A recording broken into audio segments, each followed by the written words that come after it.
Go ahead. I can just wave my hand. We're recording. Everybody knows that. We'll get to that picture later on. One more. So this is kind of the plan. I'm going to give a bunch of background stuff very quickly, and then we'll turn and look at the Lynch site. So the next. Are you just paging through it, or are you actually running the slideshow? I'm just clicking when you let me know. Okay. The reason I ask is that it'll be fine. It may be less artful than I. We'll see. I had transitions. So the Central Plains, Nebraska and Kansas, which is where we'll be focusing, and we're going to talk about the history. I'm going to put this in this talk in this historical context, as you heard me say when I thought you were seeing all this. So next one, please. So good, it's transitioning. Okay, AD 1100, there's the first maize farmers show up, and they show up on the edge of the Central Plains and over into Iowa, and actually connected to people all the way across Iowa and into northern Illinois. And we can see that not just in their lifeways, but in things like similarities in ceramic production. But when you see this moment at AD 1100, these people are surrounded by hunters and gatherers. There's the rest of Nebraska and Kansas have what people would refer to as woodland hunters and gatherers, who are sort of seasonally sedentary, right? But this is not stages of development, right? These are next door neighbors who presumably talk to one another, and they're kind of intermarried and things like that. Next slide. AD 1100, and that changes quite abruptly. So all of those scattered sort of small-scale maize farmers seem to have coalesced into two really tight clusters of sites that archaeologists labeled Mill Creek. And there's some examples of these sites. They're densely packed sites of several hundred people living together behind walls. There's some of them they were likely all fortified, but certainly some of them were, and fairly seriously fortified.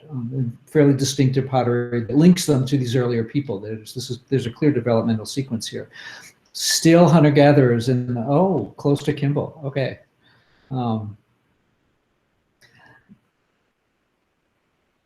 Sorry, I just saw the note. The Mill Creek sites are amazing, but they show up really abruptly, and then there's this large sort of abandoned area in much of Iowa, but there's still all these other hunter-gatherers out in the rest of the Central Plains. So next slide. Maybe 2 generations later, we start to see a transition to food production in other parts of the Central Plains. And these are really different groups. Those Mill Creek sites are packed in. They're 30 houses, and with sort of alleys between them, and you can see them building and building house after house in the same place. The Central Plains, what we call the Central Plains tradition, is quite different. They're maize farmers, so that many aspects of their ways of life are quite similar, but they're basically homesteads scattered along drainages and rivers, fields down in the floodplains, and they start in the Kansas City area and then a little bit to the west in northeastern Kansas, around Salina. And it's not, they're descended from these other local woodland hunter-gatherers, but again, it's not an instantaneous transition. It's they've changed their lives, they switch over, and they're still surrounded by these neighbors who are living lives that were quite different than them. Next slide. Within just a few generations of that changes fairly quickly, and that way of life expanded really, really abruptly at almost the same time. After about AD 1250, that those Mill Creek towns vanished. So they're there for a while, and then they just disappear. And these folks expand across most of the Central Plains up the Kansas and Platte River drainages. Next slide. Quick glance to these dates line up in really interesting ways that really matter. So next slide. 1050, Cahokia, just south of you guys. They're what people call the Big Bang, and this immense change and very abrupt change in complexity and population density and intensification of maize agriculture right in East St. Louis and under St. Louis itself, right? Thousands of people. You can argue about exactly how many thousands, but certainly a lot of people. It rises very quickly. At about from 11 to about 1200 is what most people would refer to as a kind of a peak. although there is some population decline in this period of time. And then there's quite abrupt kind of political change and religious change and population decline from 1200 to 1300, which is lining up, right, with some of these things on the Central Plains. Next slide, please. In that early period of time, the Sterling phase, Cahokia reaches out all up and down the Mississippi River Valley over great distances, and it reached up into the northern Midwest, and this seems to have established what almost amounted to colonies in some places. And it knew, so people up there knew it, right? They're interacting with folks up at sites, around sites like Aztalan. And, you know, they probably interacted in varying ways, sometimes friendly and sometimes not. Next slide. And what we see coming out of part of that interaction is this new social formation. These late woodland, again, woodland is sort of a general characterization for these relatively generalist and usually partially sedentary hunter-gatherers. This new social formation that we call Oneota appears around 1150, 1200. And very distinctive longhouse architecture and very distinctive pottery. And we'll talk about this pottery again as we go along. That's an example of it up there. And that ceramic style, and it's really important, and we'll see why, it's really important to distinguish the difference between that ceramic style and people possibly expanded across the upper Midwest at about AD 1200 or so. Next slide. Back to the Great Plains. Next slide. 1250, just right in line with all of these changes as the Mill Creek towns are disappearing, and just at exactly the same time that what we call the Central Plains tradition, these small sort of horticultural homesteads or clusters of houses have spread across most of the Central Plains. There's suddenly a set of sites that look completely Oneota. Archaeologists use the term, it's kind of old-fashioned, but it's not a bad term, site unit intrusion. Columbus's settlement in the Caribbean was a site unit intrusion. It's an archaeological site that looks nothing like the surrounding place of it, and everything, the architecture is different, the artifacts are different. And not all of these sites that you see there in those black dots are site unit intrusions. Some of them, a lot of them were excavated a long time ago, and so the excavation records don't always help us to see things clearly. But some of them look like they might have lived side by side with Central Plains tradition people, but you get storage pits, trash-filled storage pits that have nothing but Oneota pottery in them. And in other sites, they're truly, completely Oneota. The pottery is, the stone tools are, the houses are. So it looks very, very much like there's an actual physical movement of people into the plains. And I said we're going to distinguish between people and pottery styles, so those are really important differences. But there's this expansion out onto the Central Plains, and Central Plains tradition indigenous people are still there. Next slide, please. Okay, so we've got two kinds of people and a variety of kinds of pottery. That upper image is a sketch kind of an Oneota design that was on a pot that comes from a Central Plains tradition site. And that lower image is a sort of an adaptation of a Mississippian, not Cahokia, not Sterling face Cahokia, but a later kind of Mississippian design, also on a pot that comes from a Central Plains tradition site. I want to look at these two kinds of ceramic styles. Next slide. They're not in the same places, right? So those black dots are all those Oneota sites. Those white filled dots are where the sort of Central Plains tradition sites with Mississippian style pots, and the black filled dots with little white outlines are Central Plains tradition sites with Oneota pots, right? So it's interesting because most of the Oneota stuff is to the north, although there's a cluster of them down in the southwestern part of Kansas. So there's this boundary, right? We're seeing regional differences in the way people are doing this kind of using, or where we see evidence of these particular kinds of external interactions. And Oneota in the upper Midwest, there's something of a debate, but they have a reputation for being when people find evidence of violence in the upper Midwest in the 1200s, they always go, oh, it's the Oneota. Oneota did that. And there's good evidence that, in fact, they went to war on a regular basis, and that some of the iconography may have had to do with that, which we'll come back to in a minute, right? So there's some real differences here. Next slide.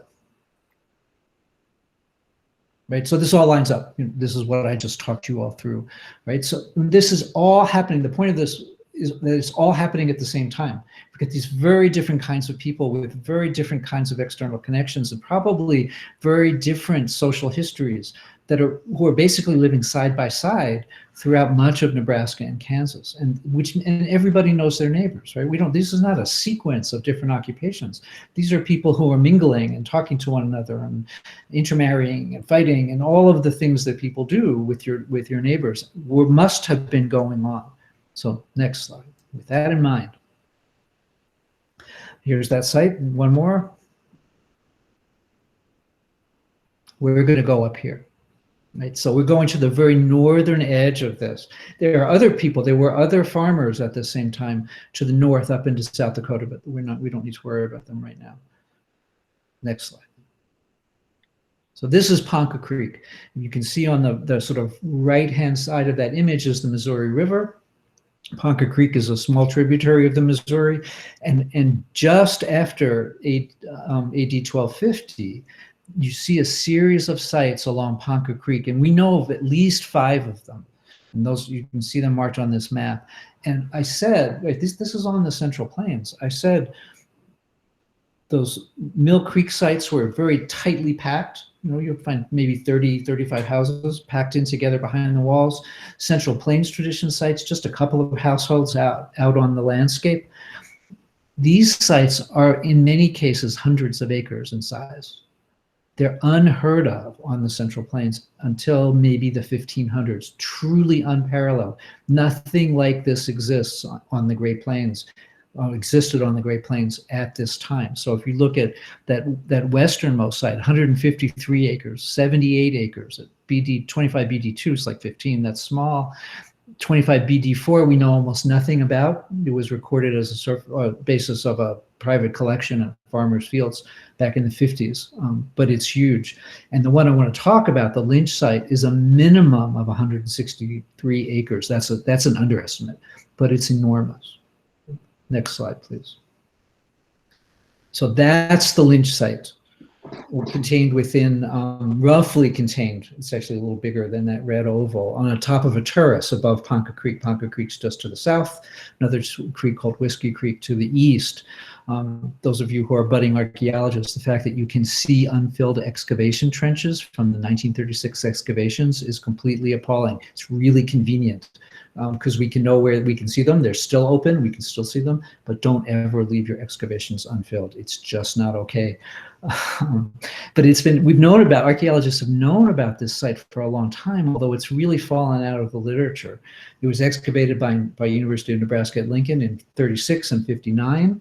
The other Augustana, the other one, excavated it in 2005, and since 2017 had a joint program there between CU Boulder and Augustana University. Next slide, please. This is what I mean by big. My colleague and I were standing on the very west side of it, and it was like, oh, the curvature of the earth is presenting us from seeing the east side of it. It's huge, right? That is not all the way to the other edge of but there's archaeology of the site. There's archaeology all the way across that. It's we actually, it was like, what did we get ourselves into? We could have done anything. How did we get this one? We chose it, so it's our own fault. But the question is how you deal with it, and there are ways. There's a couple of ways. Next slide, please. I don't know how many of you have done magnetics, but there was a time where you would lay out these grids, these 20-meter grids with plastic ropes, and you would hand carry magnetic radiometers across the ground to see what was underneath, to measure differences in the magnetic field that can tell you about buried features and things. And I got to tell you that hand carrying those things is completely so yesterday. Today is 16 sensor gradiometers that are pulled behind ATVs that geolocate themselves. It's really wonderful, and it's really fast, and it's like magic. This is like black magic in a way, because right, these are pastures and fields, and they're mantled with a windblown sediment that covers the archaeology. So you can see artifacts on the surface, but it's really difficult to tell what's under there. But this amazing and wonderful machine will tell us a lot about what's underneath the ground, and that's what I want to show you for a minute. That's not me, that's you. Next slide. I'm so used to advancing my own stuff. Go away. So that's what we were able to do in 3.5 days. We did 40 plus acres in 3.5 days, which was, I've done the, or watched it done the other way, and it's unbearably slow. It's really powerful, but it's unbearably slow. But this was the coolest thing ever. Next slide, please. So we covered that. That's easier to see. Next slide.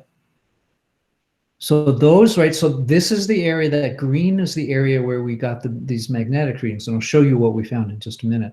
Those red rectangles are previous excavations. So the one on the far left was dug in 1936. The one in the middle was those trenches from 1936, and the one to the right are the trenches that were dug in 1959. We'll come back to that. Right? So we've got two kinds of information across the site. We've got magnetics. We've got this wonderful black magic that shows us what's under the ground, or at least some of the things that are under the ground across an enormous extent of this. And then we've got this other excavation data that we can appeal to, collections that are down in Lincoln from the previous work. Next slide, please.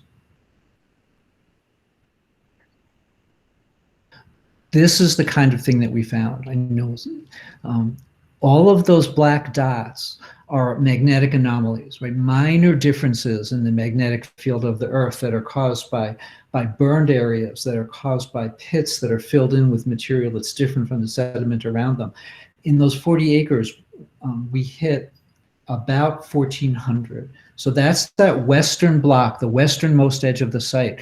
And if you look carefully, you can see that there truly does seem to be a western edge to the site. If you look towards the top of that larger image, up towards the green though, the density of those little speckles does not become less. It goes right up to that fence line, which is why I'm pretty certain the site is actually bigger than we know, because no one's ever looked up there. There's a landowner who's dug holes up there to build a barn and things like that, who hasn't chatted with us yet, but I suspect he knows that there's a site up there. But if you look at that smaller one to the right, you'll see what I'm talking about. All of those black dots are magnetic anomalies. Now, I want to say that they're all features, that they're all archaeological anomalies, but you have to check them to see. You can't just assume that. So next slide. In fact, some of them are ghosts. We did dig a few not last summer, but the summer before, that didn't have anything in them. But by and large, when we dig one of these anomalies, and the wonderful thing about it, right, is that it geolocates itself, so you can read the data. You can pick the exact location off the computer, and you can walk to that location with a GPS unit and put your test unit in and know that you're digging exactly, that you're digging down towards one of these things. And you can see that almost every time, obviously I picked the good ones, but every time that we dug down in there, we're finding pits. That upper one is kind of not clear what it is, but it's filled with charcoal and bone and pottery and stone tools. The one in the middle is a trash-filled pit that's about 1.5 meters across at the base, and about 1.5 meters or more deep, that's filled with bison bone. And we took 2 fragments of a broken pipe out of it and stone artifacts, and the same with those 2 down at the bottom, right? So what we know then is that between past archaeologists who have excavated across the site and found things, and this magnetic stuff, this whole 200 probably acres of stuff is continuous archaeology, which is terrifying when you think about trying to make sense out of it. Next slide. This is this tells us a little. We know, because of the previous excavation, we know how it's structured. So in 1936, they dug this long trench that you can see in the lower left. It's about 5 feet wide and 250 feet long. They dug way faster than I can dig. And that profile it's vertically exaggerated 4 times to show the layering. It's a beautifully simple stratigraphic situation. There is one and only one archaeological level at the site. There's a relatively flat surface that people lived on and left archaeology over that enormous extent, and it's capped by windblown sand. So it's the stratigraphy really couldn't be any simpler. Next slide. This is the more detailed, that was a kind of a schematic profile. This is a piece of the more detailed profile. For all that we often disparage the archaeologists who came before us because we're technically so much better, and we would have dug this differently than they did. They did a good job digging, at least recording a lot of what they dug. And you can see in this profile, there's a bell-shaped pit right in the middle of that profile, and they've got it marked as filled with cross-bedded sands. And there's a depression in the ground that's marked as a possible house basin. That looks like it ought to be a house basin. We don't know that it is because they didn't record it adequately. But that's filled with this windblown sand as well. And that dune mantles the entire site. The full extent of that site is covered by that windblown sand. And that pit and that house basin had to have been open when some of that sand started to blow in. So there's some environmental event that I wanted to tell you we know everything about the site, and this is very much a work in progress. But something happened around the end of this occupation that had somehow released sediment to the wind that it hadn't been blowing before, that there's some kind of environmental change that may have had something to do with them finally leaving the site. Okay, next slide. There are houses from one end to the other, as far as we know. There's certainly house floors. They did record at least 1 and probably 2 house floors in those trenches in the middle. This is the house from the eastern edge of the site. It's more or less like the Central Plains tradition sites. It's not exactly the same. Those are square corners and things like that. These are more rounded and oval. But they've got the same kind of extended entryway, and you can see that. I'm instinctively trying to reach for the screen to show you. Down to the lower right, you can see the sort of extended entryway that people would have walked in to get into that small house. There's center posts that would have supported the roof and a series of wall posts around the edges. These are variants on Central Plains tradition houses. They're pretty lightly built by Central Plains tradition standards, but they're in the range of variation. So we know that there's this kind of occupation, right? There's artifacts and there's pits. We found thousands. And if our 40 acres are 20% of the site, then there's 5 times 1,400 of those anomalies out on the site. And there's houses in multiple places. So we know that there's archaeology from one end of it to the other. Next slide, please. They did document the floors of some of their excavation trenches in 1936. And so this is kind of, you can see that fellow who's crouching in the foreground there is crouching in a depression. You can see his feet are down in that depression. And you can see that depression on the map. And there's just the shoulder of somebody who's down inside one of those storage pits.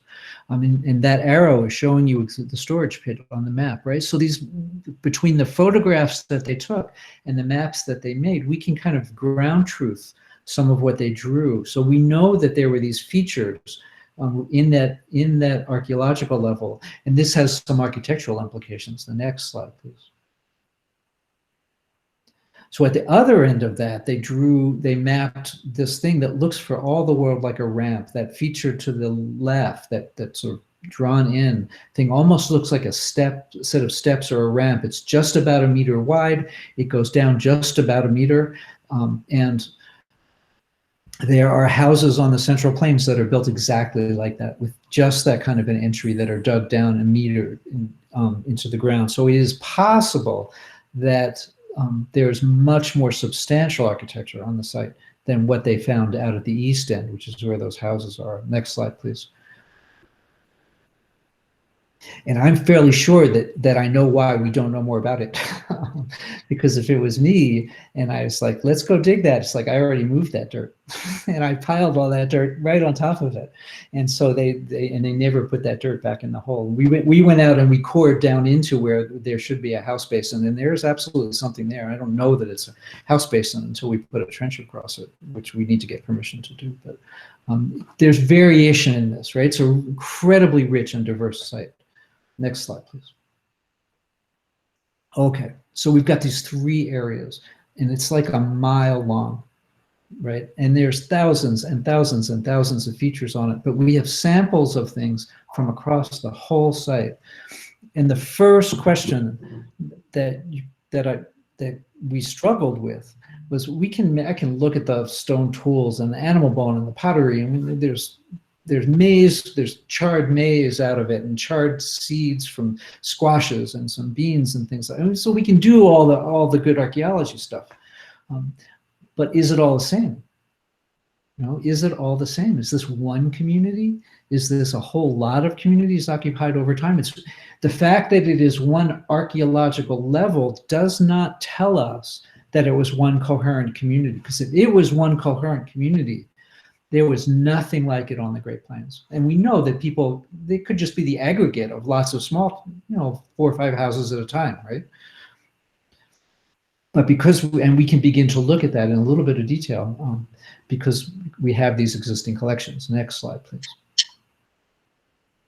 So what we did was we went back to those existing collections and we pulled bison bone from all of the excavations that have been done from one end of the site to the other, and we submitted 27 samples. We were a little compulsive about radiocarbon dating, but there was a really good reason for it. 2 of them failed. They didn't get any results at all, or one of them failed completely, and one of them got results that we don't trust. But the other 25 dates were fine, and there was 1 date from previous work that was good. And we broke them down into the eastern area and that central area and the western area and did this analysis on them. And it turns out that people seem to have settled at that eastern end of the site, which makes sense. There's a really good spring of fresh water that the town of Lynch still uses at the eastern end of the site. So they settled that first in the maybe 1260, 1270. Then they settled the central and the western parts, maybe 2 decades later, based on this analysis. By AD 1300, what the radiocarbon dates are telling us is that people lived across the entire thing, from one side to the other. And then beginning in the early 1300s, they progressively abandoned the western and central parts, and then the eastern part. So there was a period for about 20 years, maybe 30 years, when it was one place, when it seems to have been one town. You could have walked from one side to the other, right? There, we have trash, we have houses, and we have radiocarbon dated trash that says there were people across the entire extent of that site, which is, I was astonished. Next slide, please. There are at least 5 of these sites, right? And there are radiocarbon dates on 3 of the other ones. And if you just aggregate all their dates from all of those sites and compare them to this one site, it changed the analysis. When you get larger numbers of samples, it compresses time a little bit more. But what you can see is Lynch being settled first in the aggregate, and the upstream sites being settled second, and the upstream sites being abandoned first, just right around 1300, when Lynch was at its full extent. It looks like people were abandoning those upstream sites, which looks like they only occupied for 20 or 30 years. And then Lynch was abandoned sometime in the mid 1300s, right? So it's a pulse of occupation in this one drainage that seems to have lasted about a century or a little bit more. Next slide.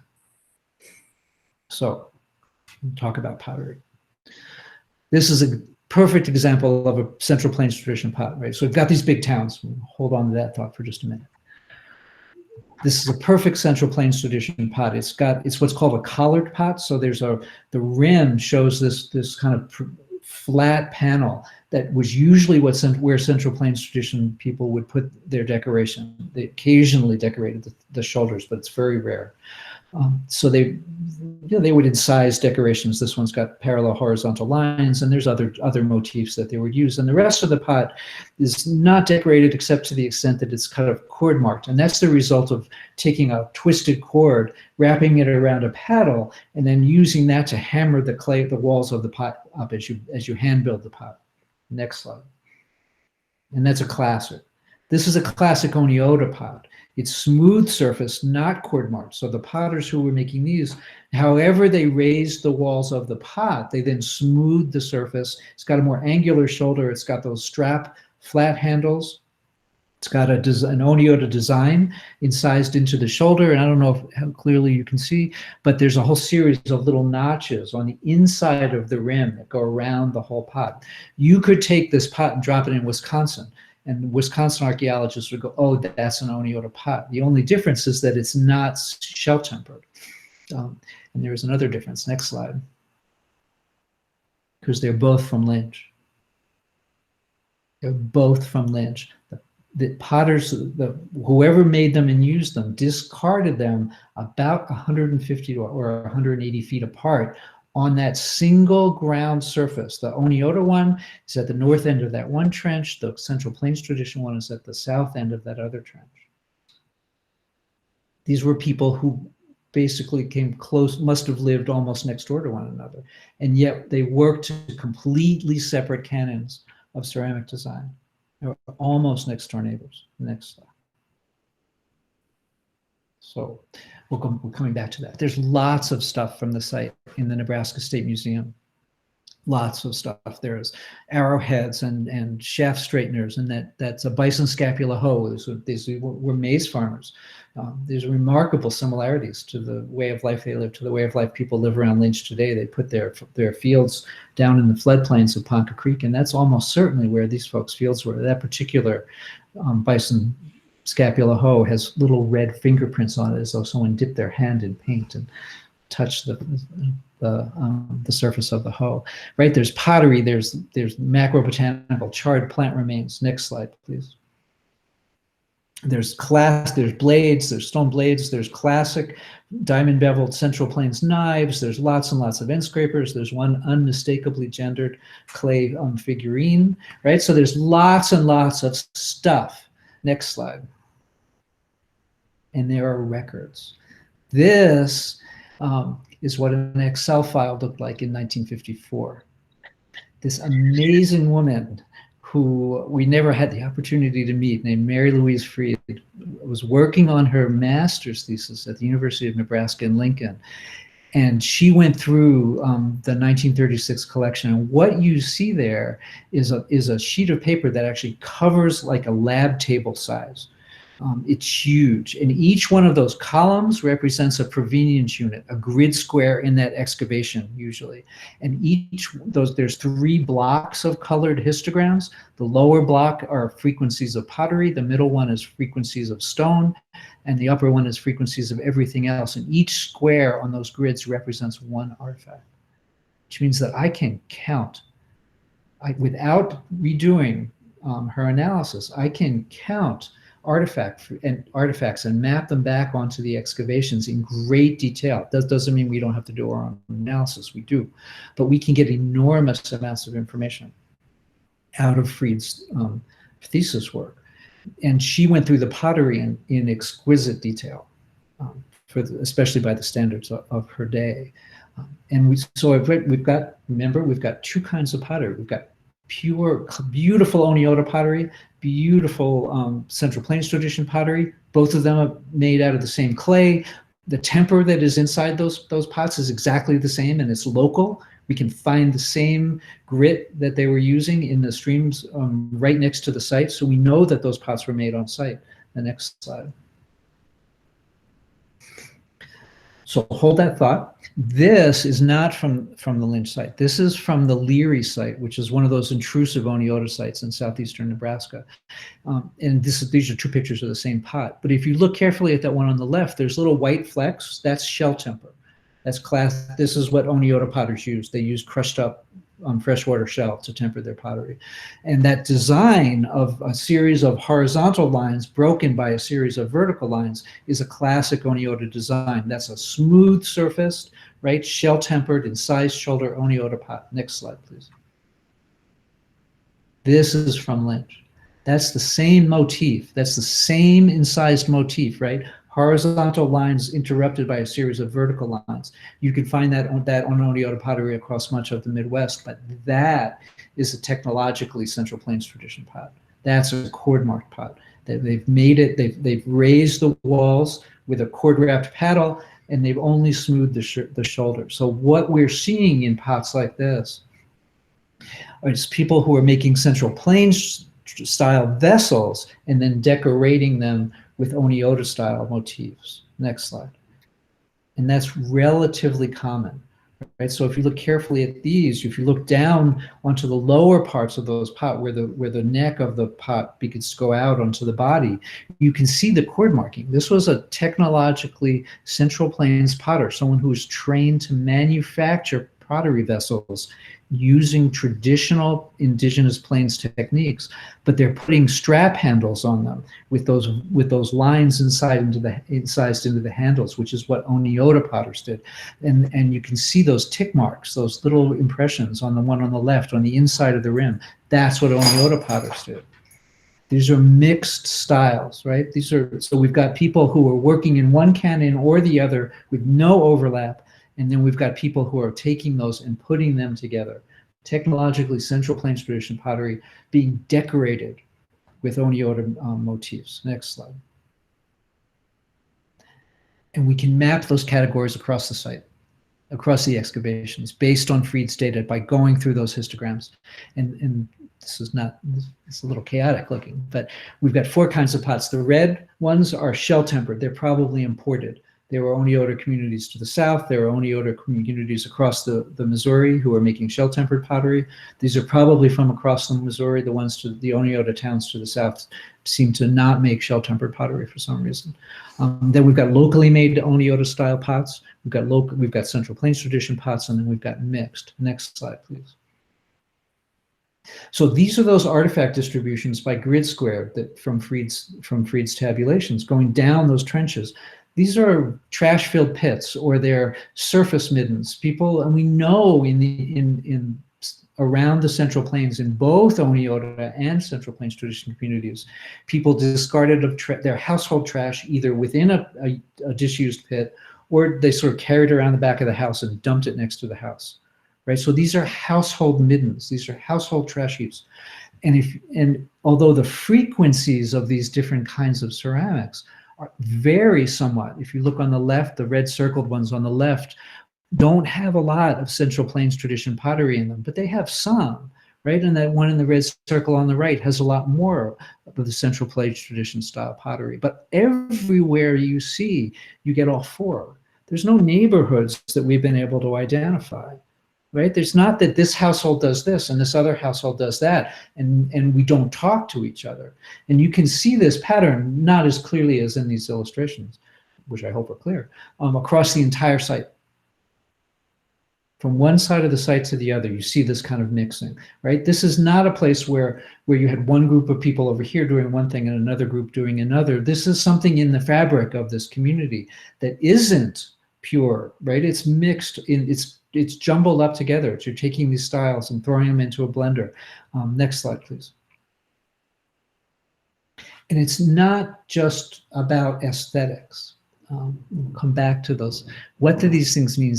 As far as we can tell, and this is Oneota, people made Oneota pottery well into the colonial era. So there is documentary evidence and conversations with indigenous people. So we know something about the symbolism of this. Oneota imagery was symbolically charged. Much of what's represented on the shoulders of those pots are stylized raptors. They're falcons and they're hawks. And in these societies, that kind of imagery is linked to male warriorship. And that's something you can track down into the colonial era. We typically associate that with Siouan speakers, groups on the edge of the plains like the Omaha and Ponca and the Iowa. But that's not required. And that image down at the bottom, I stumbled onto one. It was actually, I saw it as a bumper sticker on one of my neighbor's trucks. That's the Ojibwe radio station logo. The Ojibwe are speaking Algonquian language, but that is a very, very Oneota looking kind of a Thunderbird image. You can find something almost identical to that on 14th century ceramic vessels across the Midwest. Right? So this is ideologically charged stuff that meant something to the people who were looking at it. Next slide. See, Central Plains tradition stuff probably meant something too, but we don't know. It's not the same, and we don't have the same kind of background information about it. And Central Plains archaeologists have speculated about it a little bit, but not a whole lot. But there's a really interesting pattern in this at Lynch, right? These are not shoulder decorations; these are rim decorations. If you look just south and west of Lynch, a little ways along an area called Davis Creek, what you see, here's some examples of the pottery in those photographs, but that image and that set of sort of rectangular pictures is the range of motifs that potters down there put on those panels, right? So sometimes they use zigzags and triangles and filled triangles and unfilled triangles and notches and parallel lines, and all of this is these variation. A lot of it's variations on a theme, but it's a remarkable array of different kinds of techniques. Next slide. Not techniques, but motifs. That's what the potters at Lynch used. They put parallel horizontal lines on their pots, and that's what they did. Out of that whole array of possibilities that people within a day or two's walk of them would have used, they used parallel horizontal lines. Next slide. Not only that, but they added parallel horizontal lines to the kinds of rims that they would normally not have decorated at all, including rims that are very much Oneota style rims that have those strap handles. They really liked parallel horizontal lines. Next slide. And they did that from one end of the site to the other for over 100 years. For over 100 years. I mean, occasionally you'll get a rim that doesn't have this, but they're very rare. Next slide. And they did that at the other Ponca Creek sites too. It's this remarkable rigidity. It's like this is what we do and we don't do anything else. And people have wondered about this because you can find these fields of horizontal lines, and people have speculated. These are mostly white archaeologists speculating about the beliefs of ancient indigenous people.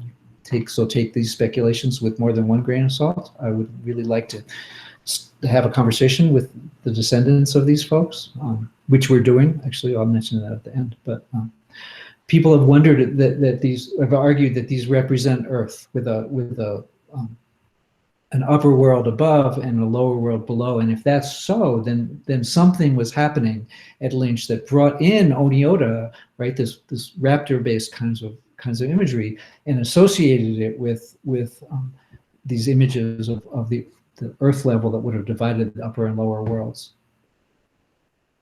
Cool, Gina. Yeah. Next slide. So something new, right? This is new. Something new happened there, and all of the sites on Ponca Creek. It isn't just Lynch. We don't know a lot about them, but all of the collections that have been made there at these other sites over the years, you could drop right into the Lynch site and nobody would notice. There's no difference that anyone's been able to find at all.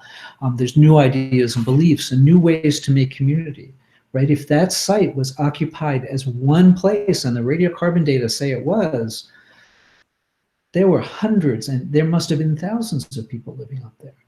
Making community in a place like that is an astonishing kind of a problem, right? And they're living on the grasslands in a different way. Central Plains tradition farmers in those little scattered households were probably not supporting more than a couple of dozen people in a community. And they grew maize, they grew beans and sunflowers and things, but they gathered a lot of wild resources, lots of different kinds of animals and plant foods. The people at Lynch lived on maize and bison. And I mean, there's other things in there, but the animal bone is overwhelmingly bison. And when you find macropotanical remains in there, it is overwhelmingly maize. And that's what you do when you get big on the Great Plains. When you have big communities, from Oklahoma all the way up into North Dakota, you feed people on the two most productive resources that they are on the region, and those are maize and bison. Next slide, please. We are almost done. What happens after Lynch? Right, I said the sites were abandoned, right, by the mid-1300s, maybe a little bit after. Next slide. Same pottery, exactly the same pottery. A little bit, actually, in some sites, after when you get into the 1400s, the rim decorations do become a little more variable. But the same architecture and really large sites, but fortified, and fortified in a serious way. With bastions and ditches and palisades show up in South Dakota. The Whistling Elk Site, on that upper one, that's a magnetic radiometer map of the site.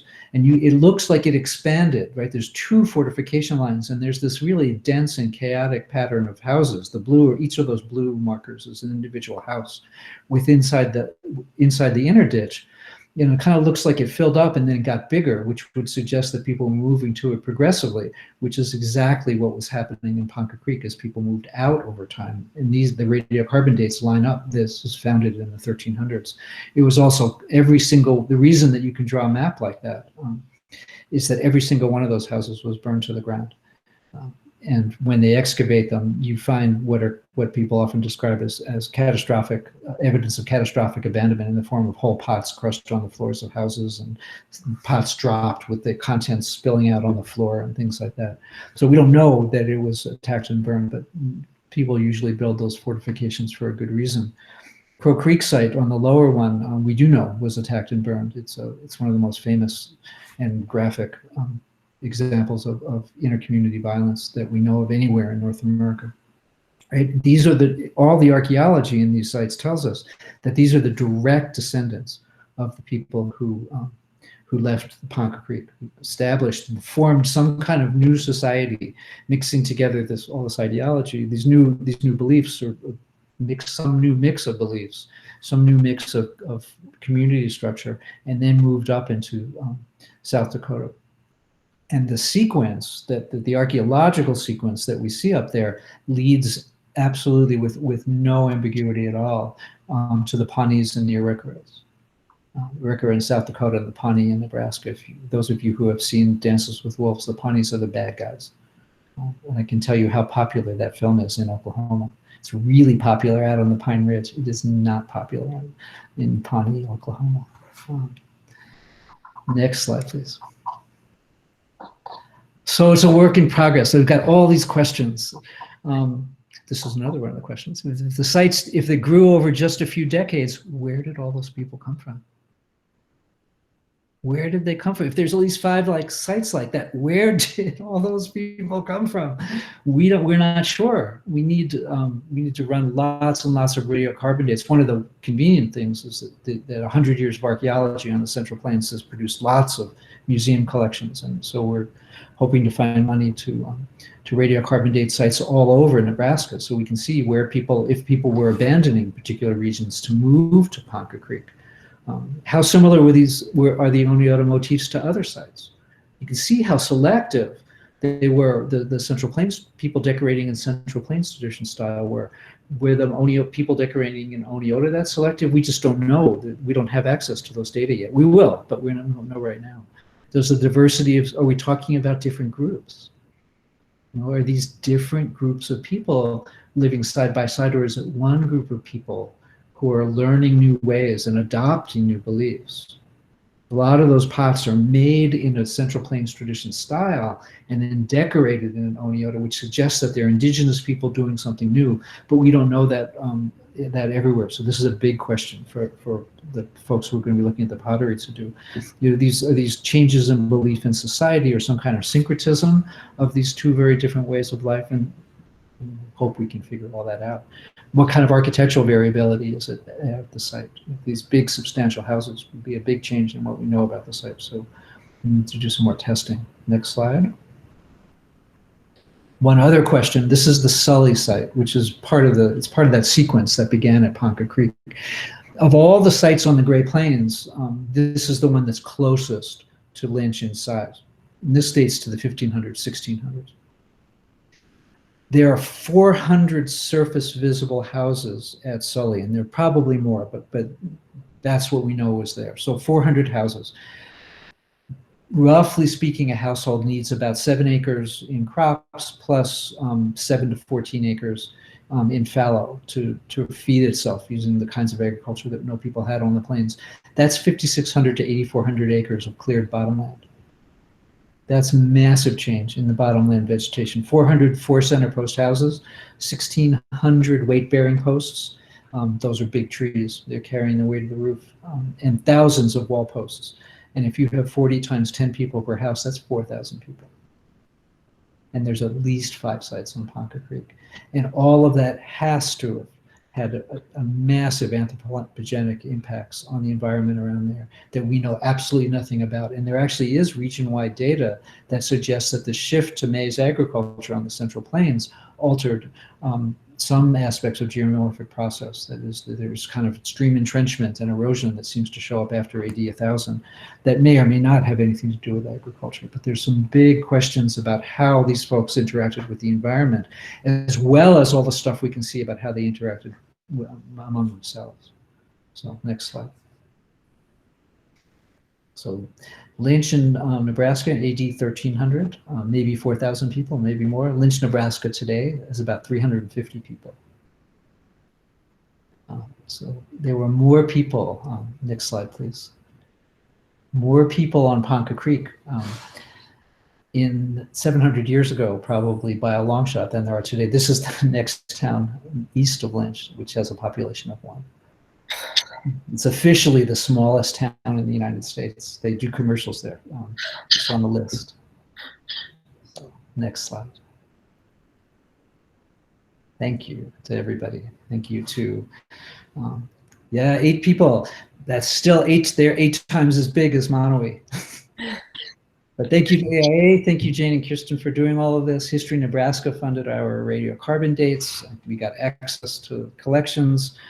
You can read all through that. The Pawnee Nation, I didn't mention, I said we talked to, they're excited by what we're doing, which is really exciting to us. One of my doctoral students who's working on this project is Pawnee. And so we're working as closely as we can with them, looking at their history. And they seem pretty excited about it. We'll see how that goes as we can finally get back to all of this. Okay. I'm happy to answer questions. Thank you. Thanks so much. And there are some comments in the comments section. I don't know if you can see those. And of course, people are welcome to ask questions, raise a hand, or just speak it out. There's one going really fast from an 8th grader. I can't quite tell what the. Can you talk to, instead of typing, can we? We should be able to. That you go for walks. So walks along the Big Sioux north of Lynch. There is the Big Sioux is one of the rivers that where those Mill Creek sites are. There's a real concentration of Mill Creek sites up along the Big Sioux, and in fact, there's an amazing. I mentioned. The Sully site. There's a site farther north called Blood Run that dates to the same period of time and probably had 6,000 people in it. So I don't know what. Here's the question. Is that with everyone? I know there was a question, but I don't know what it was. I'm happy to answer it, or anybody else. There was a question about identifying the pottery and about how to get into archaeology. Oh, is that what I couldn't, because I couldn't see. Oh, we left the meeting. We would have to email and send a picture. Oh, he's back. Cool. So you want to know about how there's lots of things published with pictures, but it's really hard to read sometimes. You gotta collect. The easiest thing to do, and what I'd be happy to do is if he has stuff and you can take a picture of it, can have a photograph and email it to me, I'd be happy to tell him what I can about it. We don't encourage collecting. We just don't. I realize that everybody who every landowner I've ever met has a private collection of stuff, and it's because they're fascinated, and it's because they're on the landscape and they understand the people were there before and they find it amazing and interesting. And if they document things like surface collections, we can still learn a lot from them. But if they're just sort of picked up and nobody knows where they're from, it's much harder to tell anything. And so we don't encourage collections. But if people already have collections, and somebody wants to email me photographs of them, I can tell them what I know. And there is a ton of archaeology on the Big Sioux. Actually, the museum is it in Sioux City? There's a local museum that I think is in Sioux City that has a collection from the Phipps site, Phipps, which is, they just got this a couple of years ago from the folks in Iowa City, and that's one of the big Mill Creek sites. So if folks are, yes, I'll explain shell-tempered pottery in a sec. So if folks are out in that part of the world that are interested in this archaeology, I can't remember the name of the museum, but I know there's not many in that town. So I don't know how many of you guys have made pots. The clay that we commercially produced clay today isn't like ancient clay. It's not like clay that you dig out of the ground. And all of these pots are made from clay that you find in the drainages. There is amazingly almost pure clay in levels around the, easy to find. Just look in the anthropology department at the University of Colorado at Boulder and you'll find my email. I'm really easy to find. So the local clay there is pretty pure, but when you make the pot and it shrinks, and as you fire it, it cracks, and the shrinkage cracks. And so what you do is you add material to the clay that doesn't shrink, and we call that temper. And so that reduces breakage rates. It's really important in this kind of, these are they fired pots mostly in open fire, in open air pottery, in open air kilns that was imported. So crust mussel shell is one of the things that people used. And there are regional differences in the uses of different kinds of tempering material. And crust mussel shell was used by Mississippian groups like the ones at Cahokia and by Oneota groups. So it's kind of a marker. It's not clear that it has a functional purpose, although it may help to make the pot a little thinner. But it seems to have been a marker for, I don't want to say true Oneota, but for the upper Midwestern Oneota and Mississippian kinds of pottery. And on the plains, they use sand and grit much more often, which is weird because they had plenty of mussel shells they could have ground up if they wanted to. I don't know this. Are there questions? If I do, am I just missing the? Can you see that? Is the phone turn on caption in this full screen? There's a little like cartoon. Turn on captions. Present now. Speaking bubble, and if you click on that, you'll see questions. Oh, there we go. Yeah. I could just ask my question. That's good. Yeah. So I was wondering about the shell-tempered pottery too, but I think at some point you said it's imported. So does that indicate, political or cultural alliances with other regions? And are there other artifacts that also kind of point to other kind of regional alliances? And then I'll follow up later with another question. Yeah. There's no evidence of the shell-temper being used in the locally manufactured pottery. It just seems to be from someplace else. And the most likely, if you look at the pot, so we've got these towns that are kind of site unit intrusions. The ones that are in Nebraska seem to make a lot of grit tempered pottery, but the closest one is actually just across the Missouri River, which takes some effort to get across. It's actually the mouth of the near the mouth of the Big Sioux River, just in Iowa. It's called the Dixon Site, and the Dixon Site has shell-tempered pottery. It's pure Oneota, and it's absolutely shell-tempered pottery. There's this strange pattern that people seem to see. One of the ways that we can map people onto the much larger landscape is by looking at the raw materials they use for stone tools, right? Because they have geologically restricted availability. And there's different ways that people get lithic raw materials, and people can just walk out to a quarry and carry it back with them. But what people often do is make gathering stone a part of another activity. And so the kind of bison hunting that these big towns often did involved sort of going out a little farther away, because once you're in a place for a long time, you start to chase the animals away because they're much too sensible to hang around us as we're trying to kill them. And so they would go out and gather stone in these big bison hunts and then bring everything back. And what seems to happen in many of the northern Central Plains tradition communities is that instead of looking south into that area, right, there's that concentration of Oneota towns through sort of southeastern Nebraska and down towards the Nebraska-Kansas border. There's stone down there that just doesn't show up in these northern groups, even though it did before. And if you look at Lynch from that perspective, the distant materials that are there are from the west.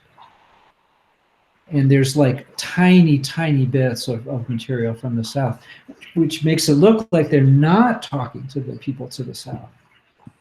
And that's different from the Cahokia period, right? I mean, from what I understand, the Cahokia period, there was trade everywhere. So this must have been kind of a collapse of trade from north to south then at some point? Yeah, the Mill Creek towns, actually, I mentioned them because they're there.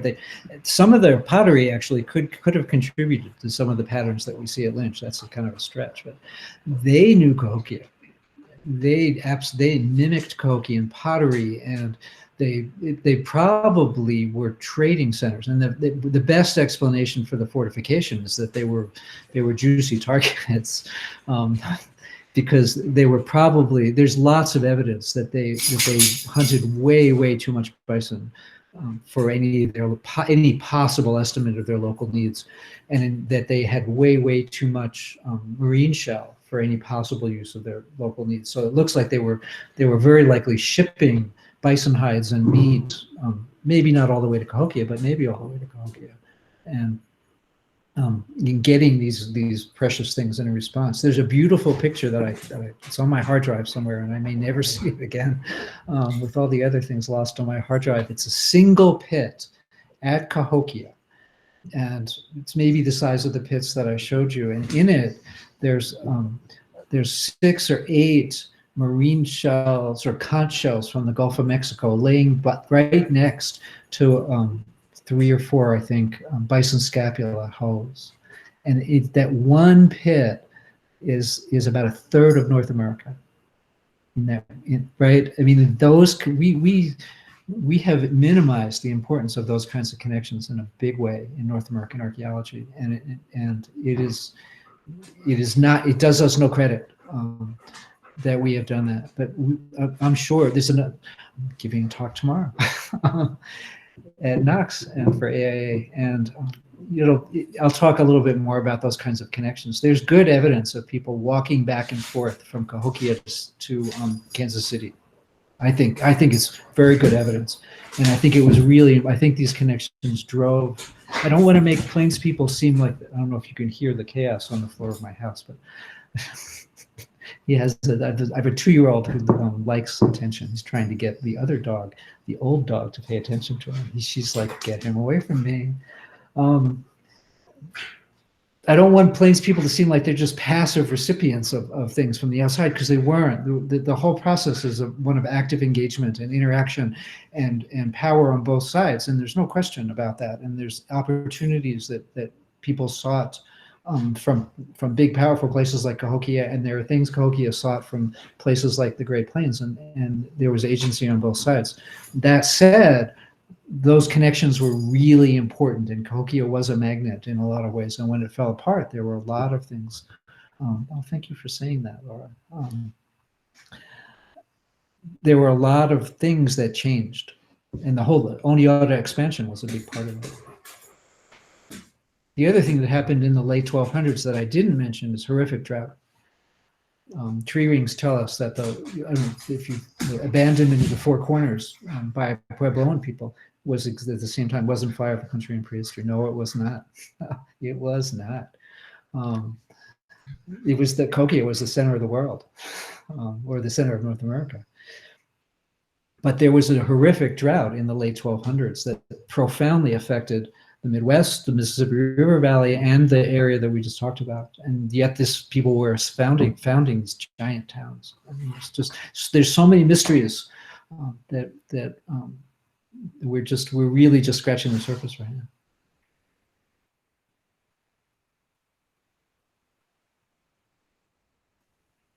I had a question on boundaries for these sites.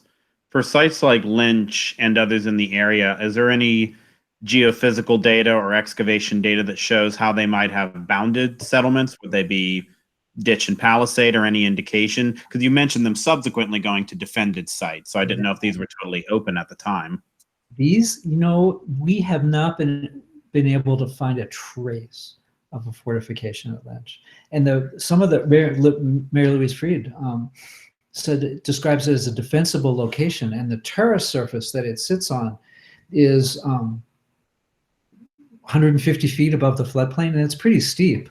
But the thing is, that's true down at the point, that pointy end near the modern town of Lynch. But you could just walk into the place from the west. It's just this big flat, and there's we've never seen anything that looks like a fortification. So that seems like a big change when they got up into South Dakota.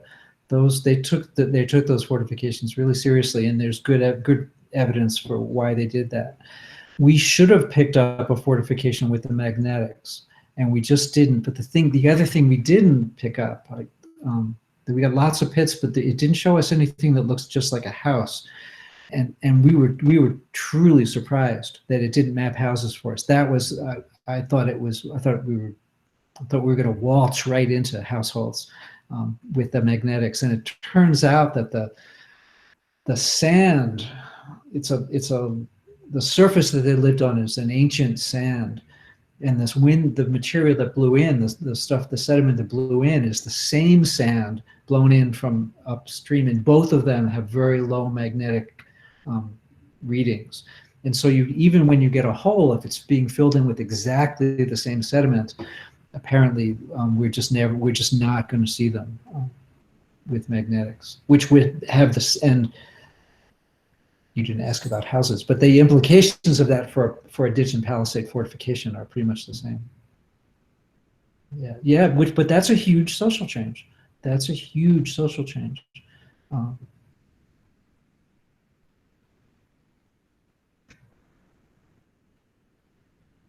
Yeah, I'm doing the Knox one. Yeah, Central Plains maize farming and the Cahokia diaspora. Maybe a separate question. Mm-hmm. Are there any sites, any places near Lynch where there might be like waterlogged deposits where coring would allow you to look at pollen samples over a time period to see if you can get indications of major deforestation going along with these sites with the necessary amount of farmland that would be required? That's one of the big questions. That's a big question. We're looking for a geologist who wants to do that work, and I think we can pay for it. At the moment, the problem is to find the places. I'm not aware of any sort of bog areas, although maybe Whiskey Creek. Actually, there's some places along Whiskey Creek that might be. The issue is that these are really active, the geomorphically active places. We tend to view the landscape that we see today as the landscape that it was hundreds of years ago, and I made that mistake out in western Nebraska. I was just wrong. It was a really different landscape when the site we were digging was occupied. But in just a couple of years ago, if you remember, if everybody remembers reading about the sort of horrific floods and snow and ice that was in the Midwest just 2 or 3 years ago. And the Niobrara River is just to the south of Ponca Creek, and there used to be a dam on the Niobrara, and it just broke. And 11 feet of water came down the river valley, and it changed. It profoundly changed the physical structure of the Niobrara River, and that's an extreme and modern example of that process. But cut and fill sequences down on that floodplain are really complicated, and what we're going to need to find are places that have been protected from that, sort of intact places. Long answer to a quick question. But yeah, that's exactly the kind of work we need somebody to do. We probably have time for maybe one more question before we let Dr. Bamforth rest a little bit. So yeah, George? I had a question. This is all so new for me to see you draw connections between Cahokia and the Oneota and the expansion onto the Central Plains. And it seems like what you're describing is really a change of movement of a scale of an approach to a relationship with the surrounding environment. So what happened at Cahokia,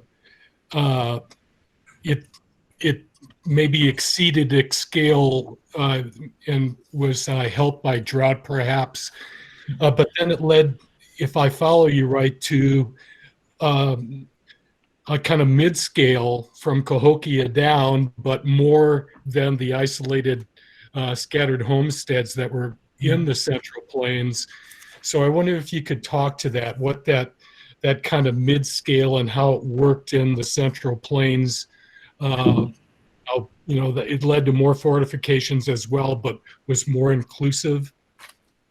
I mean, what I think, if I could, I can tell a just so story, which is what we're sort of working towards testing. But there's this amazing study at Cahokia that looked at their fecal stanals. It's one way of measuring population, is how much feces are washing down out of the whole watershed, and the density, right? There's an amazing measure of population there, and you can see, you know, that it was full of people. The archaeology tells us that, and then all, you know, through Sterling and especially Moorhead times, they just left, right? So they went somewhere, you know, and I think we can see a variety of kinds of connections out onto the Central Plains, and I don't know how to populate those towns on Ponca Creek without people moving in from a fairly large area. And it could be that, I mean, but that's not Mississippian kinds of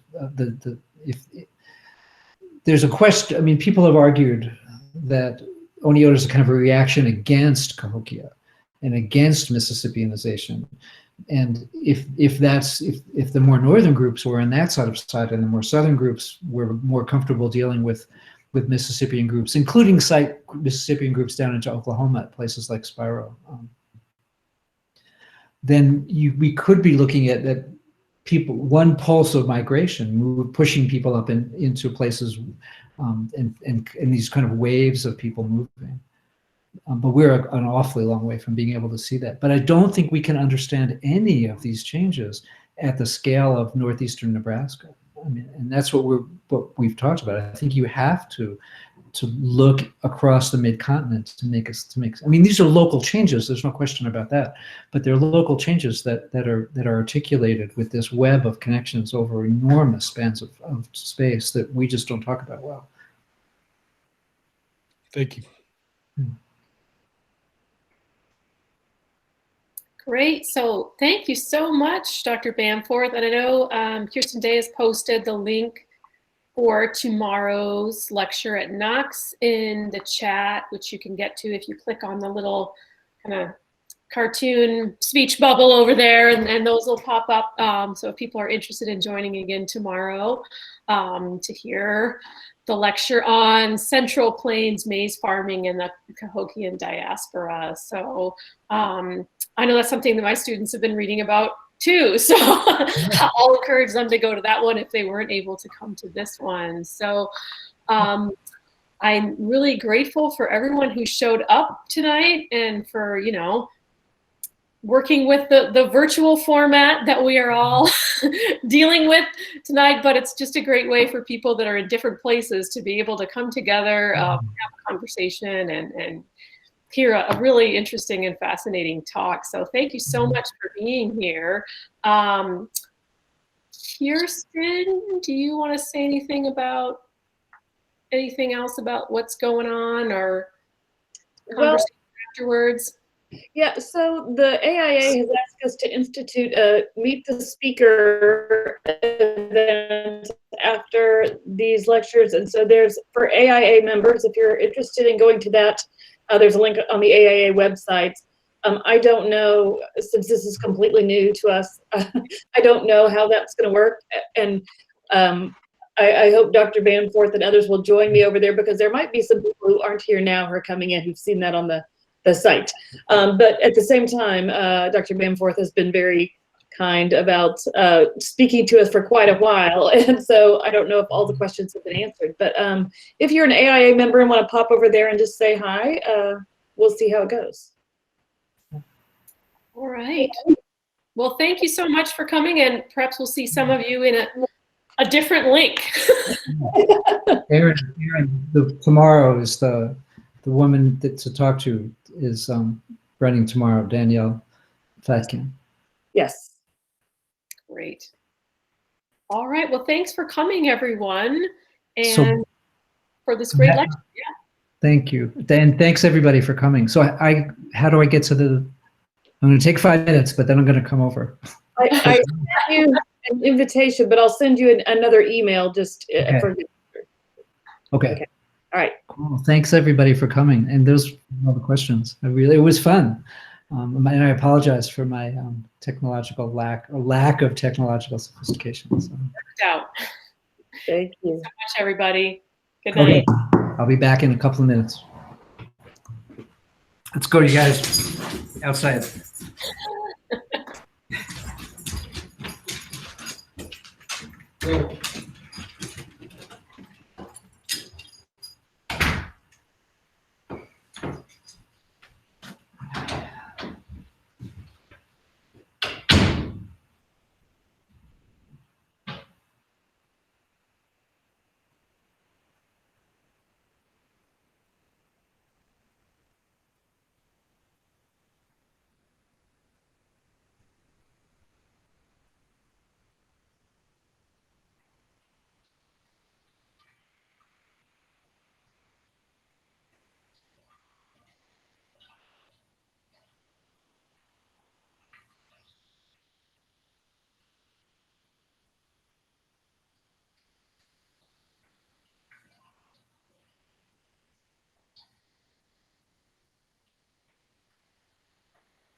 Okay, come back.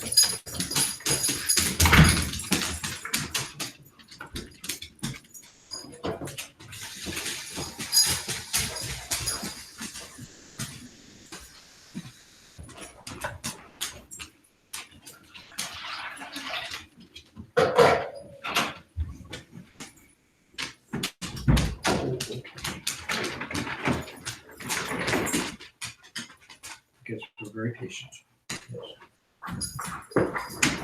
Yes.